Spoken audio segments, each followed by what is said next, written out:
السلام علیکم ورحمۃ اللہ وبرکاتہ۔ بسم اللہ والصلاۃ والسلام علی رسول اللہ، اما بعد فاعوذ باللہ من الشیطان الرجیم۔ بئس ما اشتروا به انفسهم ان يكفروا بما انزل الله بغيا ان ينزل الله من فضله على من يشاء من عباده فباءوا بغضب على غضب وللكافرین عذاب مہین۔ اس کی سپیڈ ذرا کم کر دو۔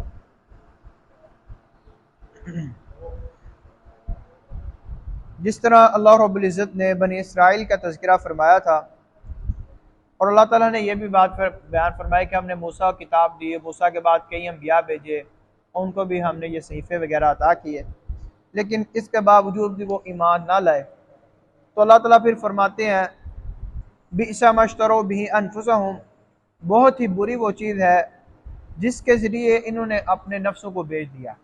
وہ کون سی چیز تھی؟ ان یکفروا بما انزل اللہ بغیا، جو اللہ نے نازل کیا ہے حسد کرتے ہوئے، سرکشی کرتے ہوئے انہوں نے اس کا انکار کر دیا۔ اور ان ينزل اللہ من فضلہ علی من یشاء من عبادہ، اور یہ ایک وجہ بھی تھی کہ اللہ تعالیٰ جس بندے پر چاہتے اپنا فضل نازل کر دیتے ہیں، اس بنا پر انہوں نے اپنے نفسوں کو بیچ دیا۔ اللہ فرمایا یہ بہت ہی بری چیز ہے کہ یہ کیوں حسد کرتے ہیں، اللہ تعالیٰ جس پہ چاہتا اپنا فضل کرتا ہے، تو یہ ان کے اندر تھا ایک اناد، حسد۔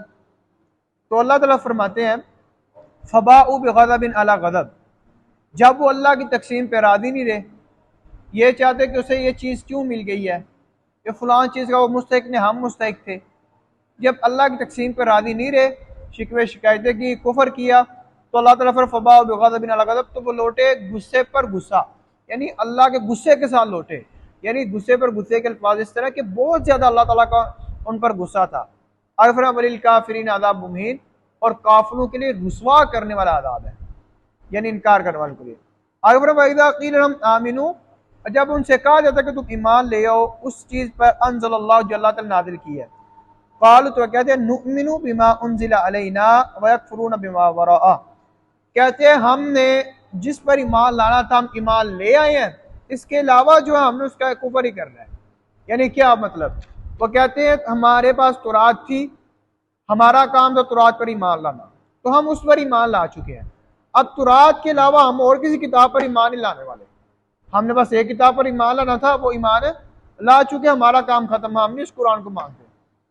آگے فرمایا یہ وہ کتاب ہے قرآن، وَهُوَ الْحَقُّ مُصَدِّقًا لِمَا مَعَهُمْ، یہ تو جو ان کے پاس تورات انجیل وغیرہ موجود ہے یہ تو ان کی بھی تصدیق کرنے والی ہے، یہ کون سا اس کا انکار کر رہی ہے، تم اس پر بھی مان لے کے ہو۔ آگے فرمایا قُلْ فَلِمَ تَقْتُلُونَ أَنْبِيَاءَ اللَّهِ مِنْ قَبْلُ إِن كُنتُم مُؤْمِنِينَ، اللہ فرماتے ہیں چلا ان سے پوچھیں، ان سے دریافت کریں کہ اگر یہ تورات پر ہی ایمان رکھتے تھے، ان کی بات ایک منٹ کے لیے مان لی جائے، تو پھر انبیاء کا قتل کیوں کرتے رہے ہیں؟ حضرت زکریا کا قتل کیوں کیا ہے؟ حضرت یحییٰ کا قتل کیوں کیا ہے؟ تورات میں تو یہ کہیں بھی نہیں لکھا کہ تم انبیاء کا قتل کرو، تم نے حقیقت میں تورات پر بھی ایمان نہیں لایا۔ اگر تم کہتے کہ ہم ایمان لائے کتاب پر تو لائے ہوتے تو آج تمہاری یہ کنڈیشن نہ ہوتی، تم انبیاء کا قتل نہ کرتے۔ کہتے ہیں اللہ فرماتے ہیں سے پوچھو بتاؤ اگر تم اپنی اس بات میں، اگر تم مومن ہو واقعہ تک ایمان لانے والے تورات پر، تو تم نے انبیاء کا قتل کیوں کیا ہے؟ وَلَقَدْ جَاءَكُم مُوسَىٰ بِالْبَيِّنَاتِ، جب کہ تمہارے پاس آگے تھے موسیٰ واضح دلائل لے کر، ثُمَّ اتَّخَذْتُمُ الْعِجْلَ، پھر بھی تم نے کیا کیا؟ اس توحید کو چھوڑ کر اس بچڑے کی پوجا کے پیچھے لگ گئے، من بعد وانتم ظالمون، یعنی اس موسیٰ کے جانے کے بعد، یہ تو تمہارا وانتم ہے ہی ظالم لوگ، یعنی جب تمہارے پاس موسیٰ ایک چیز توحید لے کر آ گیا، اب تمہارا کیا کام بنتا ہے کہ تم اس توحید کو چھوڑ کر، اس اللہ کو چھوڑ کر ایک بچڑے کی عبادت کرنے لگ جاؤ، اس کو پوجنے لگ جاؤ۔ فرمایا یہ تمہارا یہ ظلم ہی ہے۔ وَإِذْ أَخَذْنَا مِيثَاقَكُمْ وَرَفَعْنَا فَوْقَكُمُ الطُّورَ، آگے مزید ذکر فرمایا جب ہم نے تم سے پکا وعدہ لیا تھا، مضبوط وعدہ لیا تھا، اور ہم نے تمہارے اوپر طور پہاڑ کو بلند کیا تھا۔ یہ کیوں کیا گیا؟ پہلے بھی ذکر کیا کہ وہ ایمان نہیں لاتے، لیکن اللہ تعالیٰ نے اس طرح بلند کیا جس سے وہ ڈر کے سارے ایمان لے آئے۔ تو اللہ تعالیٰ فرماتے وعدہ کیا تھا کہ تم نے خُذُوا مَا آتَيْنَاكُمْ بِقُوَّةٍ وَاسْمَعُوا، تم مضبوطی سے پکڑو جو ہم نے تمہیں عطا کیا ہے، واسمعوا، تم غور سے سنو۔ اب کیا عطا کیا گیا؟ اللہ کے رسول یعنی جو وہ تھے حضرت موسیٰ، کتاب عطا کی گئی، ان کی بات کو سننا تھا، ماننا تھا، مضبوطی سے تھامنا، تو اس پر عمل پیرا ہونا تھا۔ لیکن آگے سے انہوں نے کیا رپلائی کیا؟ قالوا سمعنا وعصینا، کہتے ہیں ہم نے سن لیکن ہم نے نافرمانی کی، یعنی ہم نے نہیں مانا۔ وَأُشْرِبُوا فِي قُلُوبِهِمُ الْعِجْلَ، کیوں یہ ہوا؟ کیونکہ ان کے دلوں میں جو بچڑے کی محبت تھی وہ بہت زیادہ گھر کر گئی تھی، ان کے دل میں یہ محبت ڈال دی گئی تھی۔ اس طرح وہ جس طرح سے سامری نے محبت ڈالی تھی، اس طرح اس نے کیا دیا؟ تمہارا معبود ہے، تو بہت زیادہ اس کے دل میں، ان سب کے دلوں میں بچڑے کی محبت، اس کی عبادت کرنے لگے، کیوں؟ بکفر، اپنے کفر کی وجہ سے۔ تو آگے اللہ فرماتے ہیں یہ تمہارا جو کام کرے، قل بئس ما یأمرکم بہ ایمانکم، تمہارا ایمان جو جس چیز کا تمہیں حکم دے رہا ہے نہایت بری وہ چیز ہے۔ یعنی کیا مطلب؟ ان کا ایمان کیا کہ بچڑا ہمارا معبود ہے، تو اللہ فرمایا تمہارا یہ جو ایمان ہے نا بہت بری چیز کا حکم دے رہا ہے، بچڑے کی عبادت کرنے کا، جبکہ حق تو اللہ کی عبادت کرنے کا۔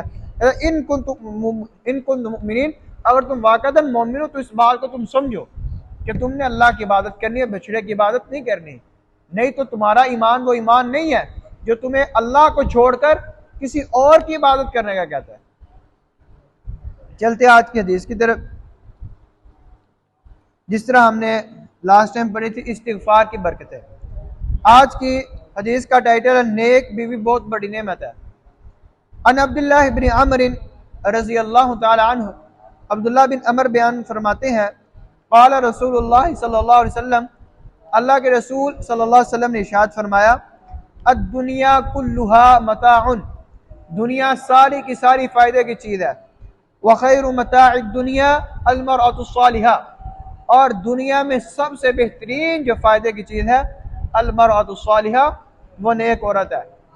اب انسان کو ایک نیک عورت کا مل جانا، اس کی زندگی میں آ جانا، اس کا ساتھ مل جانا، اس کے صحبت اختیار کر لینا، انسان کے لیے بہت بڑی نعمت ہے، کیونکہ انسان نے اپنی زندگی کا اکثر حصہ اپنی بیوی کے ساتھ گزارنا ہوتا ہے۔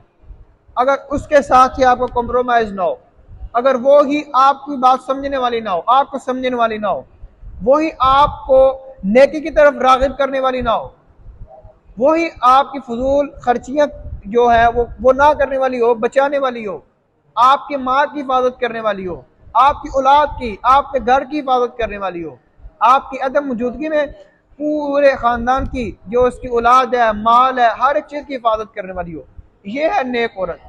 اور اسی کے متعلق آتے ہیں نا کہ آپ صلی اللہ علیہ وسلم نے فرمایا میاں بیوی بہترین وہ ہیں جو رات کو اٹھتے ہیں اور اگر بیوی اٹھ جاتی ہے تو اپنے شوہر کو نماز تہجد کے لیے اٹھاتی ہے، اگر نہیں اٹھتا تو پیار محبت سے ہاتھ میں پانی لے کے چھینٹے لگاتی ہے۔